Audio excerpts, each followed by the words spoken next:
Assalamualaikum warahmatullahi wabarakatuh.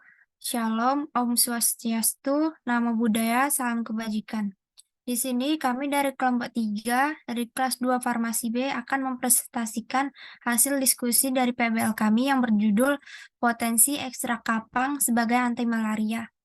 Sebelumnya, perkenalkan anggota dari kelompok kami, saya sendiri sebagai moderator, Hanifah Nabawi Putri dengan NIM 067, kemudian ada Gracia Maisha Lumban Tobing dengan NIM 070, Ricky Samuel dengan NIM 082, Marta Gracia dengan NIM 090, Debbie Oktavianti Tobing dengan NIM 100, Nikmas Linda dengan NIM 108, dan yang terakhir Tasnim dengan NIM 112. Baiklah, langsung saja kami akan mempresentasikan hasil diskusi kami yang diawali oleh Tasnim.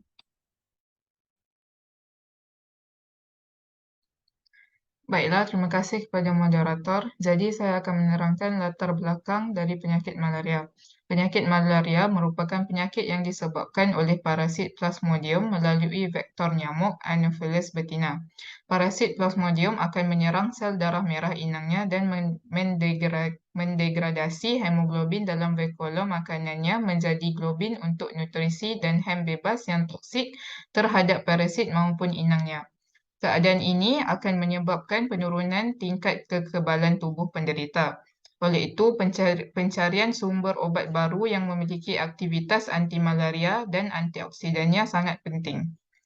Selanjutnya, tujuan dari penelitian ini adalah untuk mengetahui aktivitas anti-malaria dan antioksidan dari ekstrak kapang endofit secara in vitro. Penelitian diawali dengan fermentasi kapang endofit dalam media cair dan ekstraksi filtrat menggunakan etil asetat untuk selanjutnya dapatkan ekstrak uji.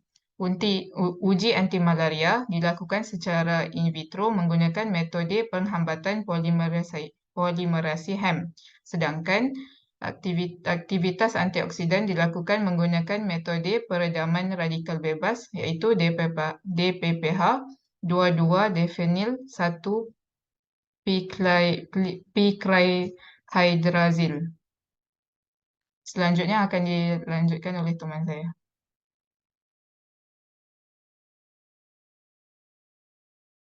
Tasnim untuk basicnya ialah interaksi antioksidan dengan DPPH yang menyebabkan senyawa DPPH yang berwarna ungu akan dirombak menjadi senyawa alpha difenibeta picrihydrazil yang berwarna kuning.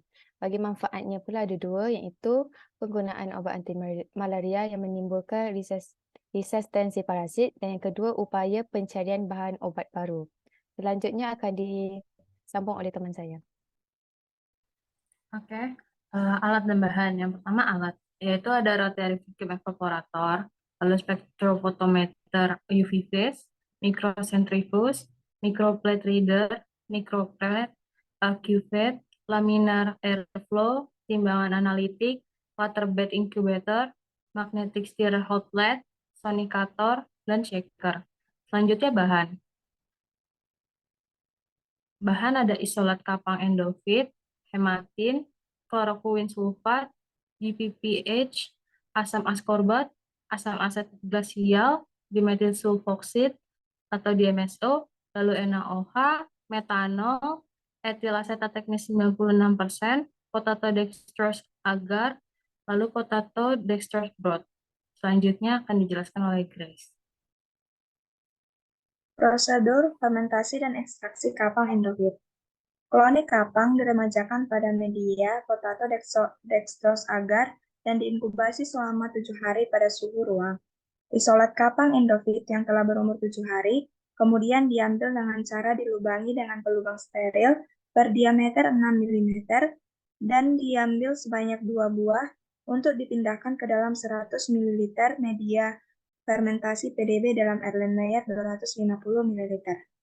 Fermentasi dilakukan di atas shaker dengan kecepatan 120 rpm selama 14 hari pada suhu ruang. Selama 14 hari, filtrat dan biomasa kapang endofit dipisahkan dengan penyaringan menggunakan kertas saring steril dalam biomasa kapang endofit dalam corong Buchner hampa udara. Filtrat kemudian diekstraksi dengan etil asetat sebanyak 3 kali dalam corong pisah dan dipekatkan menggunakan rotavapor sampai diperoleh ekstrak kering. Prosedur uji penghambatan polimerisasi HEM. Uji aktivitas antimalaria secara in vitro dilakukan menggunakan metode penghambatan polimerisasi HEM11. Sebanyak 100 mikroliter larutan hematin 1 milimolaritas dalam larutan natrium hidroksida 0,2 molaritas dengan seri konsentrasi mulai 250 sampai 3,9 mikromolaritas atau 1:2 dimasukkan ke dalam lubang 96 sumuran dan dibaca serapannya pada panjang gelombang 405 nanometer menggunakan microplate reader untuk membuat kurva baku hematin. Untuk penapisan awal sampel, sebanyak 100 mikroliter larutan hematin 1 milimolaritas dalam larutan natrium hidroksida 0,2 molaritas dimasukkan dalam tabung mikro 1,5 ml. Kemudian ditambahkan 50 mikroliter bahan uji dengan konsentrasi 8 mg per mililiter. Untuk memulai reaksi polimerisasi HEM, ditambahkan 50 mikroliter asam asetat glasial dan diinkubasi selama 24 jam pada suhu 37 derajat Celcius. Untuk isolat terpilih bahan uji, dibuat seri konsentrasi 8 mg per mililiter sampai dengan 0,5 mg per mililiter 1:2. Sebagai kontrol negatif antara konsentrasi larutan uji sebagai sumbu X dan persen aktivitas antioksidan sebagai sumbu Y. Selanjutnya akan dijelaskan oleh Ricky. Terima kasih atas penjelasannya, Dewi. Chris, sorry.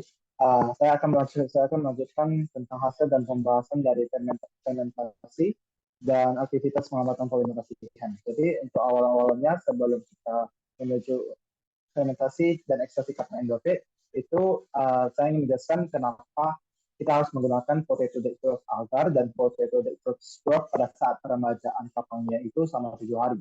Jadi aktivitas antimalaria itu senyawa metabolit sekunder yang bisa menangkal yang bisa berfungsi sebagai antimalaria itu dia optimal produksinya di media yang miskin nutrisi.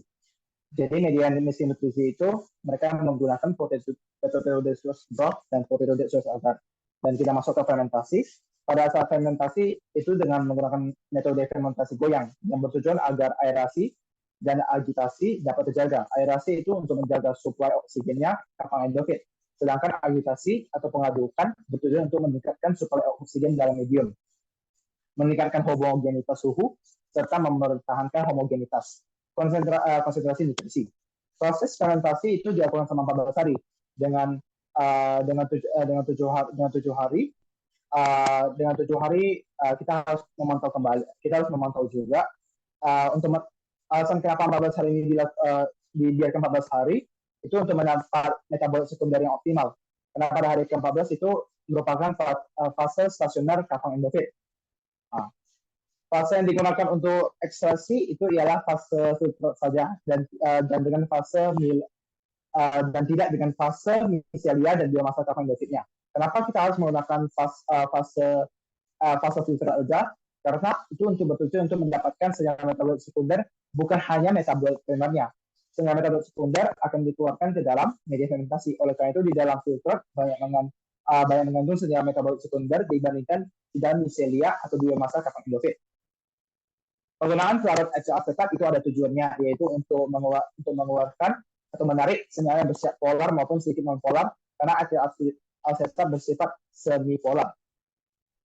Untuk aktivitas penghambatan polimerasi HEM, itu dia didasarkan pada pengujian antimalaria yang dilakukan secara in vitro.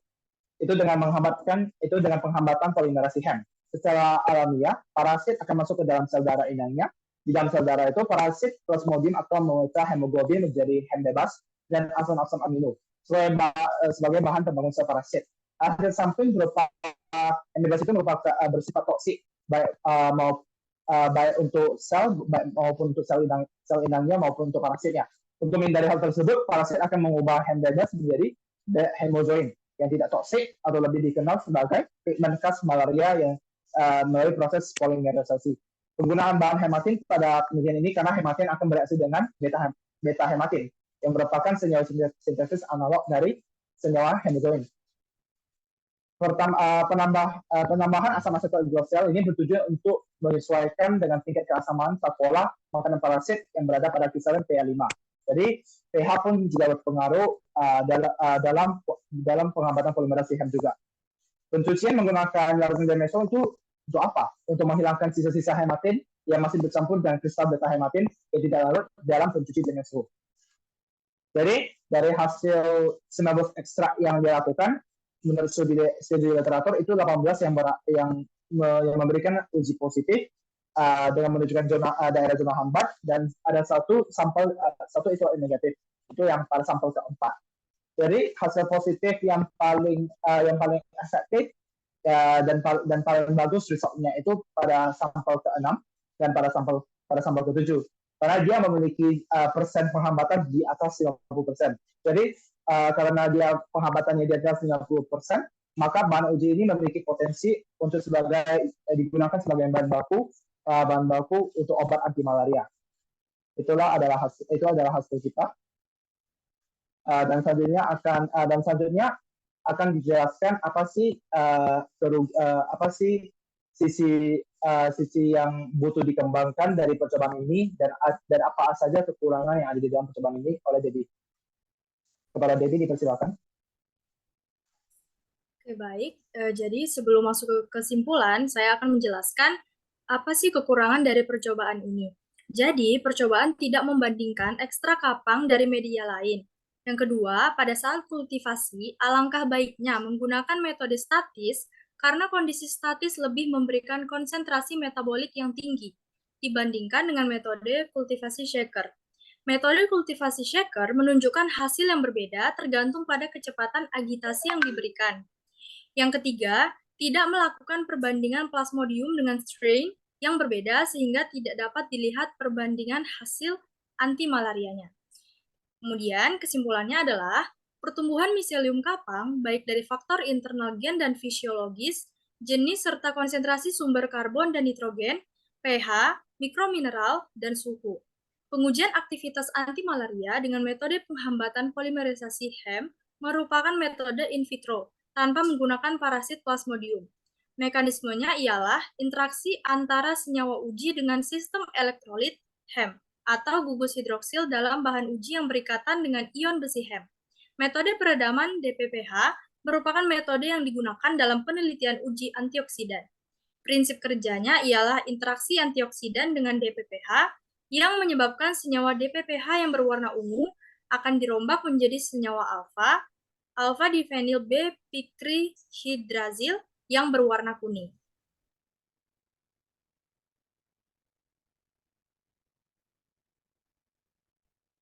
Sekian presentasi dari kelompok kami. Apabila ada kesalahan kata yang disengaja maupun tidak disengaja, kami minta maaf.